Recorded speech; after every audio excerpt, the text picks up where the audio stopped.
जिगर मुरादाबादी ने जमाने पहले एक शेर लिखा था, ये इश्क नहीं आसान, बस इतना समझ लीजिए, एक आग का दरिया है और डूब कर जाना है। हालांकि शायर ने जिस वक्त अपना ये ख्याल शेर में जिस वजह से ढाला था, उस समय उनका मकसद कुछ और था। उन्होंने उस वक्त ये लाइन उन आशिकों के दर्द का ख्याल करते हुए लिखी थी, जिनके लिए इश्क करना किसी चुनौती से कम नहीं होती थी। मगर आज के इस दौर में इसी शेर के मायने बदल गए हैं। कम से कम वाराणसी की अंजू पांडे और उसकी दास्तां को सुनकर वाकई जिगर मुरादाबादी का ये शेर जमीन पर उतरता नजर आता है।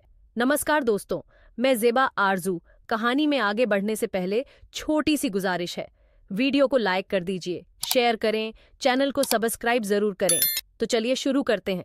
तस्वीर में जो चेहरा दिख रहा है, उससे भी ज्यादा दर्दनाक उस चेहरे के पीछे छुपा उसका दर्द है। ये ऐसा दर्द है जिसे सुनने वाला भी तड़प उठता है। इससे पहले इस चेहरे पर उतर आई दर्द की झुर्रियों की दास्तां हम आपको बताएं। सबसे पहले तो इस मासूम की दर्दनाक गुहार के शब्दों पर गौर करना बेहद जरूरी है। ये अंजू पांडे है। अंजू पांडे ने अपने घरवालों की मर्जी के खिलाफ अपनी मनमर्जी से अपनी पसंद के लड़के को अपना जीवन साथी बनाया था। मगर आज उसी अंजू की ये गुहार उन तमाम लड़कियों के लिए है जो अपने घरवालों की मर्जी के खिलाफ जाकर अपने जीवन के सपने देखती हैं और अपना सपनों का संसार बसाने के लिए घर से निकल पड़ती हैं।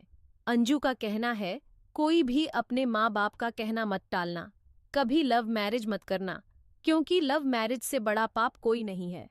उसे गर्म सलाखों से दागा, उसे उल्टा लटकाकर पीटा। जब भूख लगी तो खाने को इंसानी गंदगी परोस दी, जब प्यास लगी तो पेशाब पिला दिया। ये सब कुछ इसलिए किया जा रहा था ताकि अंजू किसी तरह मौत की आगोश में चली जाए।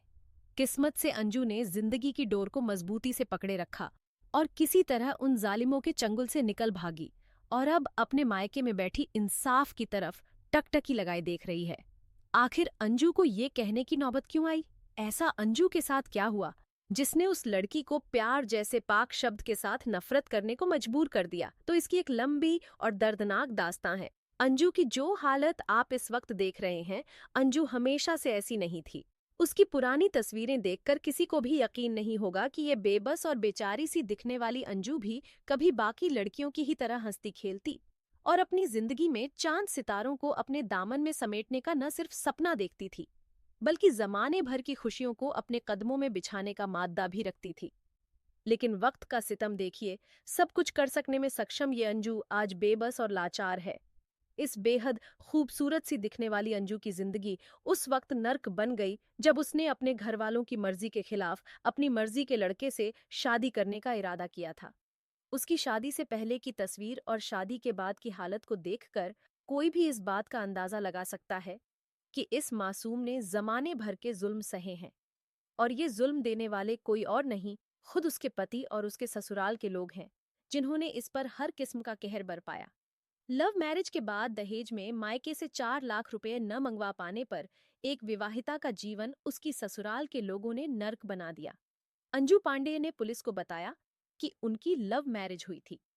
20 फरवरी 2018 को उसने प्रयागराज के रहने वाले संजय पांडे नाम के शख्स के साथ 7 फेरे लिए थे, लेकिन 7 सालों में उसकी ऐसी हालत हो गई कि वो खुद से ही मुंह छुपाने लगी। ससुराल में ससुर कृपु पांडे, सास उषा और ननद नंदोई दहेज न मिलने की वजह से उसे न सिर्फ ताना मारते थे, बल्कि जो भी हाथ में आ जाता था उससे मारने लगते थे।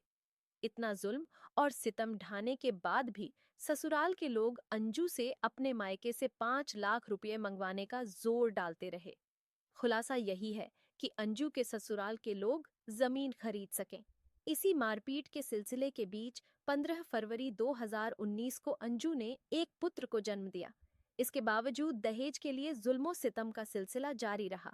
उनके पिता ने 1 लाख रुपए ससुराल वालों को दिया तो कुछ दिन तक सब ठीक रहा, लेकिन उसके बाद फिर अंजू पर जुल्म ढाए जाने लगे। गरज ये कि जैसे भी हो अपने मायके से वो 4 लाख रुपए और मंगवा दे। अंजू के शरीर का कोई भी ऐसा हिस्सा नहीं है जहां उसकी ससुराल वालों ने अपने जुल्म के निशान न छोड़े हों। खुद अंजू ने जब अपनी आप बीती टीवी के कैमरे पर आकर कही तो देखने और सुनने वालों के रोंगटे खड़े हो गए। अंजू जब ससुराल वालों के चंगुल से निकलकर छत को फांदकर जैसे तैसे मायके पहुंची तो उसकी हालत देखकर खुद उसकी माँ और पिता उसे पहचान नहीं सके थे। बीएड तक पढ़ाई करने वाली अंजू अब पूरी तरह से तन्हा है। उसके बच्चे भी उसके पति के पास हैं। अपने ससुराल वालों का नाम सुनकर बुरी तरह से सहमने वाली अंजू की एक शिकायत पुलिस से भी है। अंजू का कहना है कि पुलिस ने उसकी गुहार को नजरअंदाज कर दिया। हालांकि ससुराल से भागकर अंजू जब अपने मायके पहुंची, तब उसने पुलिस कमिश्नर से मिलकर अपनी गुहार सुनाई। वाराणसी के पास ढेलवरिया की रहने वाली अंजू पांडे की तहरीर के आधार पर जैतपुरा थाने में नई बस्ती लहरतारा के रहने वाले उसके पति संजय पांडे, ससुर कृपु पांडे, सास उषा पांडे, ननद खुशबू पांडे, पूना पांडे व प्रियंका पांडे और नंदोई दीपक पांडे व संजीव पांडे के खिलाफ दहेज उत्पीड़न समेत कई संगीन आरोपों में मुकदमा दर्ज करवाया।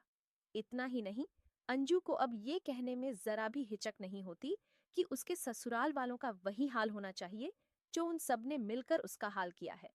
उन्हें भी वैसे ही तड़पाया जाए, उन्हें भी वैसे ही मारा जाए और उन्हें भी गर्म सलाखों से दागा जाए। जिस संजय पांडे को वो दिलो जान से चाहती थी, अब उसी संजय पांडे का नाम सुनते ही उसकी आंखों में गुस्से और नफरत की आग साफ नजर आने लगती है।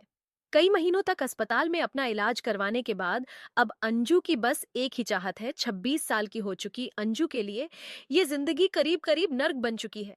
फिलहाल उसका एक ही मकसद है कि जैसे भी हो उसकी जिंदगी को तबाह करने वालों को उनके अंजाम तक पहुंचाना, और इसके लिए अंजू लगातार कानून की चौखट पर गुहार लगा रही है। अंजू की मां अब सारा दिन अपनी बेटी की हालत देखकर रोती रहती है। उनकी भी यही गुहार है कि जैसे भी हो उन दरिंदों को सख्त से सख्त सजा दी जाए। आगे पुलिस अपना काम कर रही है। सभी लोग जल्द सलाखों के पीछे होंगे। मिलते हैं किसी नए एपिसोड के साथ।